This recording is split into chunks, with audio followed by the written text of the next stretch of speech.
एक लग्न प्रेम कहाणी भाग 1. मुंबईच्या कैलाश वुमन कॉलेजमध्ये रिझल्टच्या बाबतीत चर्चा चाललेली होती. सगळे स्टुडंट्स बोर्डवरती आपले आपले रिझल्ट बघत होते. रिझल्ट बघण्यासाठी स्टुडंटची रांगच लागलेली होती. त्यामुळे अवनीसुद्धा उभा होती. लिस्टमध्ये स्वतःचं नाव अगदी सगळ्यांच्या वरती बघून अवनी स्वतःच्या मनाशीच बोलते, यावर्षी पण कॉलेजमध्ये मीच टॉप केलं. ही बातमी ऐकून बाबा किती खुश होतील ना. त्याच्याकडे घरामध्ये अवनीचे बाबा म्हणजे अविनाशराव पाटील त्यांच्या मुलीची खूप उशीर झाले वाट बघत होते. कारण संध्याकाळचे 4 वाजत आलेले होते आणि अजूनही अवनी घरी आलेली नव्हती. अविनाशराव स्वतःच्या मनाशीच काळजीने बोलतात, कुठे राहिली ही अवनी. तेच काही वेळानंतर अविनाशरावांना एक कॉल येतो. तो कॉल हॉस्पिटलमधून आलेला होता. त्यावेळी त्यांना समजते की त्यांच्या मुलीचा म्हणजे अवनीचा ॲक्सिडेंट झालेला आहे. त्याचवेळी सीमासुद्धा बाहेर येते. सीमा म्हणजे अवनीची सावत्र आई होती. अविनाशराव घाबरतच सीमाला बोलतात, अगं सीमा, आपल्या अवनीचा ॲक्सिडेंट झालेला आहे. माहिती नाही कशी असेल माझी मुलगी. मी तिला पटकन बघायला हॉस्पिटलमध्ये जातो. अविनाशरावांचे बोलणे ऐकून सीमा तोंड वेडवाकडं करते आणि बोलते, अहो, एवढं काय लगेच जायची गरज आहे. छोटासा ॲक्सिडेंट झाला असेल, येईल परत ती. अवनी काही लहान मुलगी नाही बरं का. सीमाचं बोलणं ऐकून अविनाशरावांना खूपच राग आलेला होता. अविनाश सीमाच्या बोलण्याकडे दुर्लक्ष करत तिथून बाहेर पडतात आणि हॉस्पिटलमध्ये पोहोचताच लगेच अविनाशराव त्यांच्या मुलीची म्हणजेच अवनीची विचारपूस करतात. डॉक्टर कशी आहे माझी मुलगी. हे बघा, जास्त रक्त केल्यामुळे पेशंटला ICUमध्ये ठेवण्यात आलेलं आहे. आम्हाला तिचं ऑपरेशन केलं पाहिजे कारण तिच्या डोक्याला खूप मोठी जखम झालेली आहे. पण तुम्हाला एका गोष्टीची काळजी घेतली पाहिजे. पुढे जाऊन पेशंटला कसला स्ट्रेस येता कामा नये. त्यामुळे पेशंटला जास्त त्रास होऊ शकतो आणि पेशंटची तब्येतसुद्धा लगेचच खराब होऊ शकते. ऑपरेशनसाठी आम्हाला तुमच्या खरं तर परमिशनची गरज आहे. अवनीचं ऑपरेशन करायचं ही गोष्ट ऐकून अविनाशरावांना मोठा धक्काच बसलेला होता. पण कसे तरी ते स्वतःला सांभाळतात आणि त्या ऑपरेशनच्या पेपर्सवरती साईन करतात कारण त्यांच्या मुलीचा जीव वाचणं महत्त्वाचं होतं. त्याचवेळी दुसऱ्या ठिकाणी खान स्टुडिओमध्ये फोटोग्राफर अंतराला बोलतो, वन मोर शॉट मॅम. आणि त्याचवेळी दुसरा फोटोग्राफरसुद्धा अंतराला आवाज देतो, see here and this is a perfect shot. हा शूट पूर्णपणे होतो. त्यानंतर फोटोग्राफर दुसऱ्या शूटसाठी अंतराला तयार व्हायला सांगतो, मॅम तुम्ही आता चेंज करू शकता. फोटोग्राफरचे बोलणे ऐकून अंतरा चेंजिंग रूममध्ये जाते. तर ही होती अंतरा म्हणजे अवनीची लहान बहीण आणि एक मॉडेल बनायचं तिचं स्वप्न होतं. दुसऱ्या शॉटसाठी तयार होण्यासाठी ती जाते आणि परत बाहेर येते. बाहेर आल्यानंतर ती तिचा फ्रेंड म्हणजे समीरला थँक्यू बोलते कारण समीरमुळे तिला ही संधी मिळालेली होती. दुसरा शॉट संपल्यानंतर अंतरा तिचा मित्र समीर याच्यासोबत मेकअप रूममध्ये जाते. त्याचवेळी समीरला कोणाचा तरी फोन येतो, हॅलो, हाय, कसा आहेस तू. या शुअर, मी स्टुडिओमध्येच आहे, तुम्ही येऊ शकता. समीर फोन ठेवतो. फोन ठेवल्यानंतर अंतरा फोनबद्दल समीरला विचारणार होती तोपर्यंत कोणीतरी व्यक्ती समीरचं नाव शोधतच आतमध्ये येते. समीर त्या व्यक्तीला बघून हसत बोलतो, हॅलो मिस्टर बक्षी, कसे आहात तुम्ही. सांगा, काय मी तुमची मदत करू शकतो. हे होते मिस्टर बक्षी. एका कंपनीमध्ये एका मोठ्या प्रोजेक्टवरती काम करत होते आणि त्यांना त्यांच्या एका ॲडव्हर्टाईजमेंटसाठी एका मोठ्या मॉडेलची गरज होती आणि याच मदतीसाठी ते समीरला भेटायला इथेपर्यंत आलेले होते. समीरचे बोलणे ऐकून मिस्टर बक्षी समीरच्या हातामध्ये हात मिळवत बोलतात, मिस्टर समीर, मी तुम्हाला बोललो होतो ना, we are looking for model आमच्या नेक्स्ट प्रोजेक्टसाठी. मिस्टर बक्षी यांचं बोलणं ऐकून समीर हसतो आणि मिस्टर बक्षी आणि अंतरा यांची एकमेकांबरोबर ओळख करून देतो आणि अंतरासुद्धा मॉडेलिंग करते हे सुद्धा नक्कीच सांगतो. मिस्टर बक्षी यांनासुद्धा अंतरा आवडलेली होती. त्यामुळे त्यांनी तिला नेक्स्ट प्रोजेक्टसाठी मॉडेल म्हणून सिलेक्ट केलेले होते आणि त्या प्रोजेक्टवरती साईनसुद्धा करून घेतलेली होती आणि प्रोजेक्टसाठी ते तिला कॉंग्रॅच्युलेशनसुद्धा बोललेले होते. त्यानंतर ते बोलतात, समीर, एक लक्षात ठेव, आज या प्रोजेक्टची खूप मोठी अनाऊन्समेंट पार्टी आहे आणि या पार्टीमध्ये मिस्टर सिद्धार्थ देशमुख येणार आहेत. त्यामुळे मला वाटतं की या पार्टीला तुम्ही दोघांनीसुद्धा यावे आणि त्यांना भेटावे कारण या प्रोजेक्टमध्ये खरं तर तेच इन्व्हेस्ट करणार आहेत. चला बाय, गुड नाईट. एवढं बोलून मिस्टर बक्षी तिथून निघून जातात. मिस्टर बक्षी केल्यानंतर समीर अंतराचं अभिनंदन करतो. अंतरा या प्रोजेक्टसाठी खूप खुश होती. त्याचबरोबर ती सिद्धार्थबद्दल पण विचार करत होती. अंतरा समीरकडे बघते आणि बोलते, समीर, मी खूप खुश आहे, पण मला एक प्रश्न पडला आहे. सिद्धार्थ देशमुख कोण आहे? म्हणजे मिस्टर बक्षी सांगत होते त्यावरून वाटते की ते खूप मोठे माणूस आहेत. हो अंतरा, बरोबर बोललीस तू. ते या शहरातले खूप मोठे बिझनेसमॅन आहेत आणि फक्त मुंबईमध्ये नाही तर पूर्ण भारतामध्ये, ऑल ओव्हर इंडिया, वर्ल्डमध्ये त्यांचा खूप मोठा बिझनेस आहे.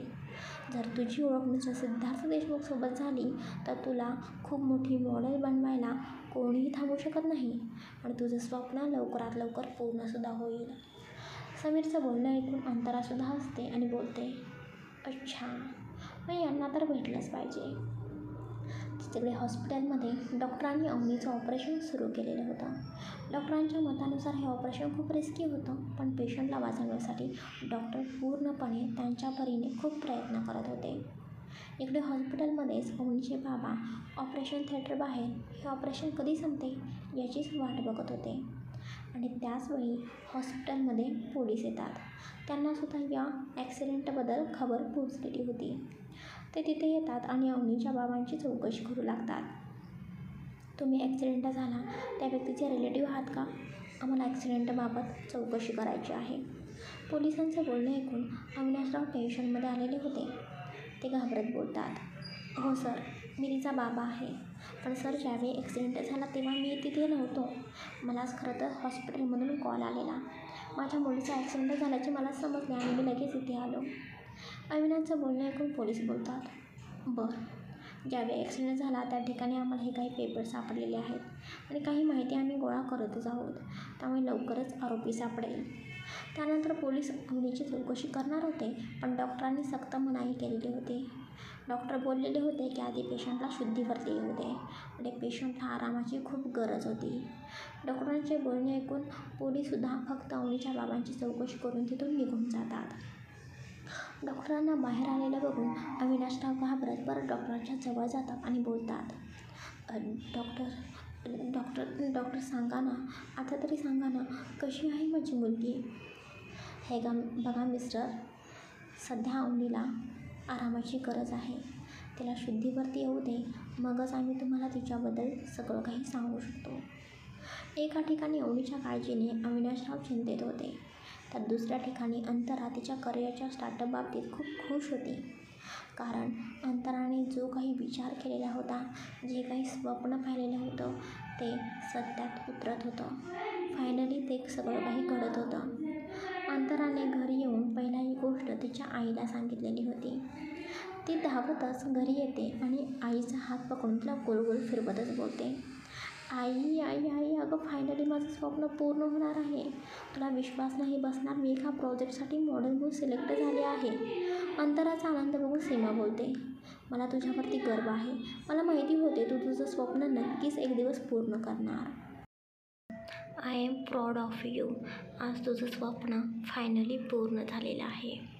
अंतराच्या आईचा एवढा विश्वास बघून अंतरासुद्धा खूप खुश झालेली होती. पण तिचे डोळे दुसऱ्याच कोणाला तरी शोधत होते. तिला इकडे तिकडे बघताना बघून सीमालासुद्धा अंतरा नक्की कोणाला शोधत आहे हे समजलेलं होतं. त्यामुळे सीमा सगळं काही अवनीच्या ॲक्सिडेंटबद्दल अंतराला सांगते. सीमाचे बोलणे ऐकून अंतराला खूपच राग आलेला होता. अंतरा रागातच बोलते, मला माहिती होतं हे असंच काहीतरी असणार. तिने परत माझ्या बाबांना माझ्यापासून दूर केलं ना. नक्की तिला काय पाहिजे आहे गं? ती का माझी सगळी काही खुशी, माझा आनंद हिसकावून घेत आहे? पहिला माझा आनंद, नंतर माझ्या वाटणीचं प्रेम आणि आता माझे बाबा. मला माहिती आहे एक दिवस ती माझ्यापासून सगळं काही हिसकावून घेणार आहे. अंतरा खूपच रागात बोलत होती. अंतराचे हे बोलणे ऐकून सीमा तिला समजावण्याचा प्रयत्न करते आणि बोलते, अंतरा शांत हो, काय एवढी चिडचिड करत आहेस? उगीचच आजचा हा तुझा आनंदाचा दिवस तू वाया घालवू नकोस. अंतरा, आज तुझ्या आयुष्यातला खूप आनंदाचा दिवस आहे. तुला आज खूप छान तयार व्हायचे आहे ना, पार्टीलासुद्धा जायचं आहे ना, समजतंय ना तुला? सीमाचे बोलणे ऐकून अंतरा थोडी शांत होते आणि बोलते, हो आई. त्याच इकडे हॉस्पिटलमध्ये अवनीचं ऑपरेशन सुरू होऊन 4 तास झालेले होते. डॉक्टर बोलले होते की तिला शुद्धीवरती यायला 3 ते 4 तास लागतील. पण अजूनही अवनी शुद्धीवरती आलेली नव्हती. ती अजून बेशुद्ध अवस्थेत होती. इकडे बाहेर अविनाशराव अवनी कधी शुद्धीवरती येतात याची वाट बघत होते. पण खूप वेळ होऊन गेलेला होता, त्यामुळे ते डॉक्टरांकडे जातात आणि बोलतात, डॉक्टर 4 तास होऊन गेले, पण अजूनही माझी मुलगी शुद्धीवरती आलेली नाही. तुम्ही एकदा तिला चेक करून घेता का? अविनाशरावांचे बोलणे ऐकून डॉक्टरसुद्धा बोलतात, हो नक्कीच. डॉक्टर बोलतात आणि परत अवनीच्या रूममध्ये जातात आणि थोड्या वेळाने बाहेर येतात आणि बोलतात, सॉरी मिस्टर पाटील, तुम्हाला हे सांगताना मला खूप वाईट वाटतंय की तुमची मुलगी कोमामध्ये गेलेली आहे. डॉक्टरांचे बोलणे ऐकून अविनाशरावांना खूप मोठा धक्का बसलेला होता. ही बातमी ऐकून अविनाशरावांच्या हातातील पाण्याचा ग्लास खाली पडतो.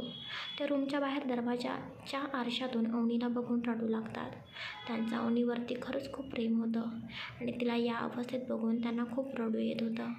त्यांना या सगळ्या गोष्टींवरती विश्वासच बसत नव्हता. अविनाशरावांना असं रडताना बघून डॉक्टर अविनाशरावांच्या खांद्यावरती हात ठेवतात आणि त्यांना धीर देत बोलतात, मिस्टर पाटील प्लीज, तुम्ही स्वतःला सांभाळा. जर तुम्ही खचून गेला तर तुमच्या मुलीला कोण नीट करेल? तुमची हिंमतच तुमच्या मुलीला नीट करेल ना? अविनाशने स्वतःला धीर देण्याचा खूप प्रयत्न केला. ते तिथे रूममध्ये जाऊन तिथे असलेल्या एका चेअरवरती बसतात आणि अवनीच्या डोक्यावरून मायेने हात फिरवत बोलतात, बेटा, मी तुझा रिझल्ट बघितला. I am so happy. मला पूर्ण विश्वास होता बाळा की तूच कॉलेजमध्ये टॉप येणार. पण हे माहिती नव्हते की रिझल्टानंतर तुला या परिस्थितीमध्ये मला बघावं लागेल. अवनी बाळा, लवकरात लवकर बरी हो. तुला पुन्हा परत आनंदी झालेलं मला बघायचं आहे. प्लीज बाळा, तुला या बाबाची हाक समजत आहे ना? प्लीज बाळा, लवकरात लवकर शुद्धीवरती ये. एवढं बोलून ते परत रडत रडत बाहेर निघून जातात. त्यानंतर डॉक्टर अविनाशरावांना बोलतात, हे बघा मिस्टर पाटील, आता तुम्ही घरी जाऊ शकता. तुमच्या पेशंटची काळजी घ्यायला हॉस्पिटलमधला स्टाफ आहे. पण अवनीला या परिस्थितीमध्ये एकटीला सोडून जाणे अविनाशरावांना मात्र पटत नव्हते.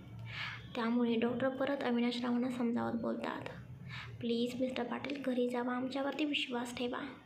डॉक्टरांचे बोलणे ऐकून अविनाशराव घरी निघून जातात. अविनाशराव गेल्यानंतर काही वेळातच एक व्यक्ती अवनीबद्दल विचारपूस करायला डॉक्टरांकडे येते. त्या व्यक्तीला बघून डॉक्टर बोलतात, हो ती आता ठीक आहे. तिच्या वडिलांना मी मगाशीच घरी पाठवलेले आहे, पण सध्या तरी ती कोमामध्ये आहे. तिची परिस्थिती बघून वाटते की ती लवकर शुद्धीवर येणार नाही. ती व्यक्ती डॉक्टरांना अवनीची काळजी घ्यायला सांगते आणि ती व्यक्तीसुद्धा तिथून निघून जाते. अविनाशराव तेच इकडे घरी येतात. घरी आल्यानंतर घरामध्ये सगळीकडे अंधार होता. ते असेच अंधारामध्ये बसलेले होते. तेवढ्या सीमा आणि अंतरासुद्धा नुसत्या शॉपिंग करून आलेल्या होत्या. त्यांना बघून अविनाशराव रागात बोलतात, सीमा, अंतरा, हे सगळं काही काय आहे? तुम्ही दोघी शॉपिंग करून आलेला आहात? अगं सीमा, तुला माहिती आहे ना, आपली अवनी हॉस्पिटलमध्ये आहे आणि तुला तिची अजिबात काळजी नाही. तुला तरी तिची काळजी असायला हवी होती ना, पण तू सुद्धा या अंतरासोबत शॉपिंग करून आलेली आहेस.